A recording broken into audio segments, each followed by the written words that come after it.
que dice así: y harán un santuario para mí, y habitaré en medio de ellos. Dios había llamado a Moisés para que se convirtiera en el líder de los israelitas, que ya hacían esclavos en Egipto más de 400 años. Dios tuvo que hacer uso de la fuerza. ¿Para qué? Para liberar a su pueblo de Egipto. Tuvo que enviar las 10 plagas.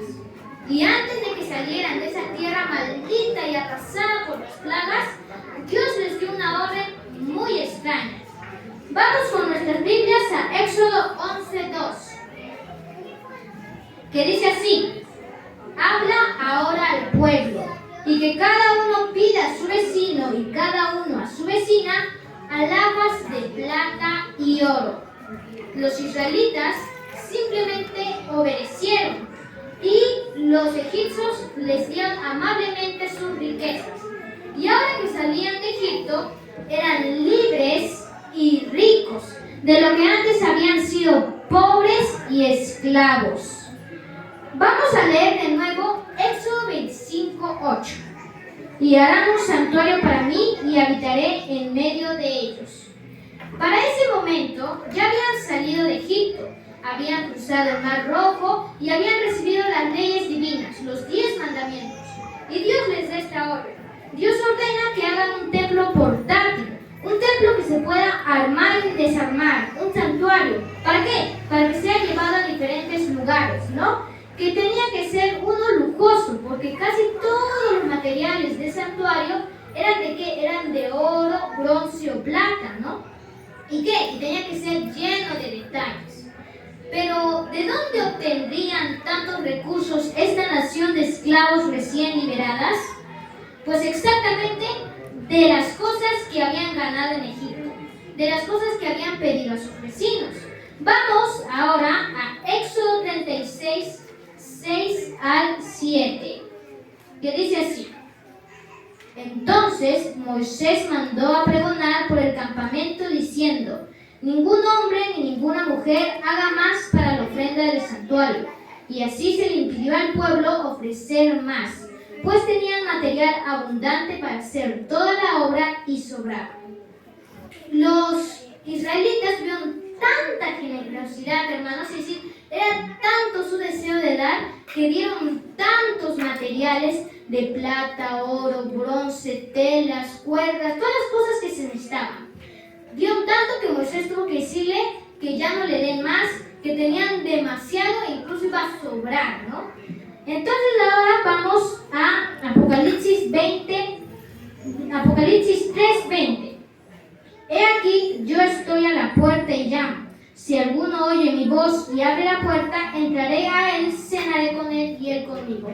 ¿Cuál era el deseo de Dios para armar el santuario? El deseo de Dios era habitar en medio de su pueblo, tender su carpa junto a la de sus hijos, morar en sus corazones. Eso fue en el tiempo antiguo. Ahora en nuestro tiempo actual, Dios tiene el mismo deseo. El deseo de entrar en nuestros corazones, morar en nuestros corazones, ser nuestro mejor amigo, ¿no? Como dice Apocalipsis 3:20, Dios dice que está a la puerta.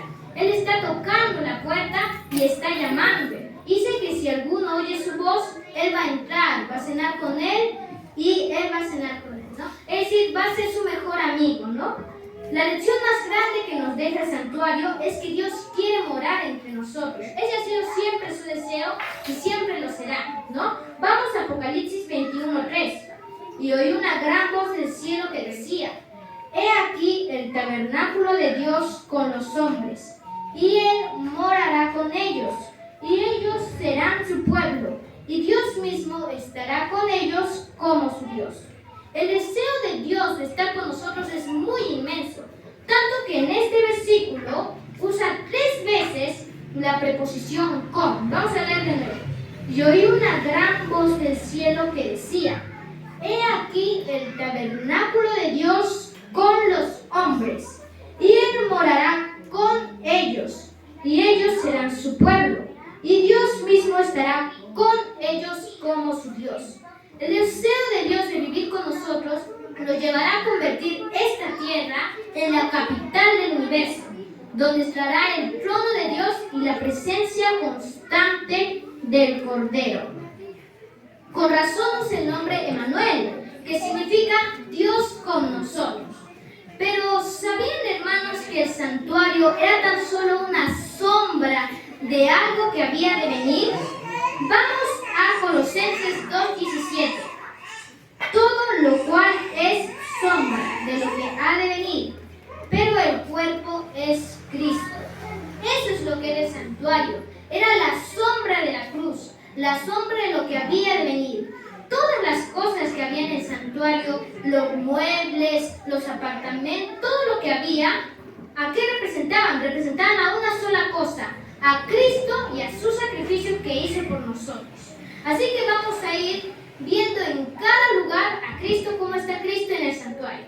Vamos a comenzar por el atrio. El atrio. La entrada del atrio estaba a la parte oriental, es decir, al este, ¿no? Por donde sale el sol. Y era de 22 metros de largo. La puerta por donde entraban, era de 9 metros de largo. Era bien, pero bien grande, ¿no? Así, esa puerta, ¿qué es lo que representa? La puerta del santuario representa la gracia de Dios, que es tan grande, es tan inmensa su gracia, pero aún así, aunque a veces es grande su gracia, hay muchas personas que no quieren recibir este regalo que Jesús nos da. Vamos ahora al primer mueble. El primer mueble era el altar del sacrificio, y ahí estaba el pecador con su ofrenda en brazos, ¿no? El israelita, mejor dicho, ¿no? Entonces, ¿qué es lo que se preguntaba? Se preguntaba: ¿qué tengo que hacer para ser salvo? Pero antes de responder la pregunta, vamos a ver qué significaba el altar del sacrificio. El altar del sacrificio representaba el sacrificio que hizo Jesús en la cruz, al morir por nosotros. Es el mayor sacrificio que hizo Dios por nosotros, y nos da ese regalo por gracia, por fe. Ahora sí, respondamos la pregunta del israelita, que era: ¿qué tengo que hacer para ser salvo? Vamos a Marcos 16:16. El que creyere y fuere bautizado será salvo, mas el que no creyere será condenado. ¿Entendieron, hermanos? Dice: el que creyere y fuere bautizado. Pues eso era el segundo mueble que había, que era la fuente de bronce donde había agua. El sacerdote y se lavaba los pies y las manos. ¿Y qué representaba esa fuente? Representaba el bautismo de Jesús. Y así como Jesús se bautizó, nosotros también tenemos que lavar nuestros pecados en las aguas del bautismo. Ahora vamos al lugar santo. Allí la pregunta del pecador cambia. Ya no es ¿qué tengo que hacer para ser salvo?, sino ahora la pregunta del pecador es ¿qué tengo que hacer para mantenerme salvo? Y el lugar santo da la respuesta con sus 3 muebles. El primer mueble, que es la mesa de los panes de la proposición, que representa la palabra de Dios. Vamos a Juan 6:48. Yo soy el pan de vida. ¿Quién dijo esto? Lo dijo Jesús. Jesús dijo que Él era el pan de vida. Cada vez que leemos la Biblia, comemos el pan de vida, nos alimentamos espiritualmente. ¿Por qué? Porque la Biblia da testimonio de Jesús, nos guía hacia Jesús. Vamos al siguiente mueble. Dice: y de la mano del ángel subió la presencia de Dios el humo del incienso con las oraciones de los santos. Apocalipsis 8:4. El siguiente mueble era el altar del incienso, que representa la mediación de Cristo entre nosotros y Dios. Y ese incienso que subía se mezclaba con las oraciones de los israelitas, las oraciones de los santos. Ahora vamos al tercer mueble, el candelabro. El candelabro era el mueble que alumbraba todo el santuario, porque el santuario, recuerden hermanos, que estaba lleno de telas, ¿no? Tenía paredes y el techo era de telas. Entonces el santuario era un lugar oscuro, ¿no? Por decir. ¿Y qué es lo que hacía el candelabro? Alumbraba el santuario. Vamos a Juan 8:12. Otra vez Jesús les habló diciendo: yo soy la luz del mundo. ¿Qué es lo que representaba el candelabro? Representaba a Jesús, que Jesús es la luz del mundo. Jesús es la luz del mundo y nos invita a ser luces con Él. Vamos a Mateo 5:14, donde dice: vosotros sois la luz del mundo. Nosotros somos los responsables de presentar la luz de Cristo al mundo. Y solo 3 acciones nos mantienen salvos: estudiar la Biblia, orar y testificar. Ahora vamos al lugar santísimo, el último espacio del santuario. Allí solo había un mueble, el arca del pacto. Dentro del arca estaban las tablas de los 10 mandamientos, el maná y la vara de Aarón que floreció. Las tablas representan la justicia de Dios, los mandamientos, los estatutos, mientras que el propiciatorio, que era la tapa que cubría el arca, representa la gracia divina. La Shekinah era el símbolo de la presencia de Dios. Nos recuerda de que el ser humano no se puede salvar por medio de sus obras, sino que únicamente se salva por medio de la fe. Vamos ahora, hermanos, a Isaías 56:7. Busquen en sus Biblias. Dice así: yo los llevaré a mi santo monte y los recrearé en mi casa de oración, y sus holocaustos y sus sacrificios serán aceptos sobre mi altar, porque mi casa será llamada casa de oración para todos los pueblos. Así como el santuario en los tiempos antiguos era un lugar donde los gentiles, las demás personas, los pecadores, podían conocer el plan de la redención, el plan de la salvación, asimismo, la iglesia en nuestro tiempo tiene que ser un lugar donde las demás personas, las que no conocen a Cristo, conozcan el amor de Dios y el sacrificio que hizo Jesús por ellos. Que nada ni nadie, hermanos, nos desvíe del cumplimiento de la gran comisión.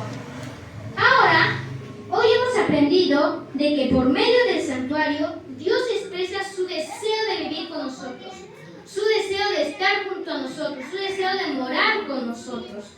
Que el santuario nos presenta el sencillo camino de la salvación, el camino de la redención, el camino por donde podemos ser salvos. Que a través del santuario y sus ritos, Dios quería mostrar el plan de la salvación a las demás personas, a los gentiles. Y que ese santuario es un santuario de esperanza. En 1856, después de pasar 16 años en la selva africana, David Livingstone regresó a Inglaterra para hacer una breve visita. ¿Quién era David Livingstone? Era un misionero. Sorprendido, comprobó que lo recibieron como un héroe nacional. Fue objeto de grandes homenajes en honor a su gran labor en África y como reconocimiento a los inmensos sacrificios que había hecho. Conmovido por ello, el doctor Livingstone dijo: ¿qué sacrificio? Jamás hizo sacrificio. Por mucho que dejara atrás, Dios le devolvió mucho más. Se puede llamar sacrificio a lo que es nada más que devolver un poco de la deuda que tenemos con Dios y que nunca podremos pagar. El grande y único sacrificio fue el que Jesús hizo en la cruz por nosotros. El santuario de esperanza apunta principalmente a ese sacrificio. Todo lo que hay allí apunta hacia Cristo. El Señor está a las puertas. Pronto Él será nuestro verdadero santuario de esperanza. Finalmente estará con nosotros para siempre. Que el buen Señor nos encuentre preparados y preparando a otros. Gracias, hermanos.